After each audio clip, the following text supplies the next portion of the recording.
உங்கள் ராசிக்கு 5ஆம் இடத்திலே சுக்கிரனும் கேதுவும் சஞ்சாரம் செய்கிறார்கள். ஆகவே குழந்தைகளுக்கு நல்ல முன்னேற்றத்தை ஏற்படுத்தி கொடுக்கும், சந்தோஷத்தை ஏற்படுத்தி கொடுக்கும். மாணவர்கள் நல்ல மதிப்பெண்களை பெறுவார்கள், நல்ல யோகத்தையும் பெறுவார்கள். உங்கள் ராசிக்கு 6ஆம் இடத்திலே சூரியன் புதன் இருப்பது எப்படிப்பட்ட இன்டர்வியூக்கு போனாலும் நிச்சயமாக வெற்றி உங்கள் பக்கம் இருக்கிறது. இந்த மாதம் உங்களுக்கு வெற்றி ஏற்படுத்துவதன் மூலமாக தொழில்துறையில விருத்தி ஏற்படுத்தி கொடுக்கும். தொழில் முனைவர்களுக்கு புதிய தொழில் முயற்சிகள் செய்யலாம். அந்த தொழில் முயற்சிகள் விஜயதசமி என்று செய்வது மிக மிக உத்தமமானது.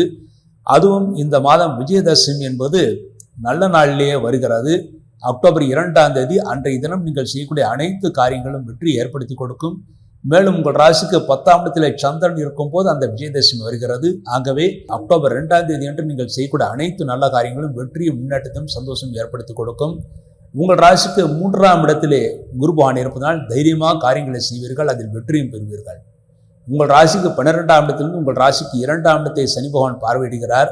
ஆகவே மற்றவருடன் பேசும்போது மாத்திரம் சிறிது எச்சரிக்கையாக பேச வேண்டும். குடும்பத்திலே திருஷ்டி ஏற்படுத்தி கொடுக்கும். ஆகவே எச்சரிக்கையாக இருப்பதுதான் மிகவும் சிறப்பானது. உங்கள் ராசிக்கு 6ஆம் இடத்தை சனி பகவான் பார்வையிடுகிறார். ஆகவே உங்கள் ஆரோக்கியத்திற்கு ஏற்ற நல்ல மருத்துவம் கிடைத்து நல்ல ஆரோக்கியத்துடன் இருப்பீர்கள், சந்தோஷத்தை அடைவீர்கள்.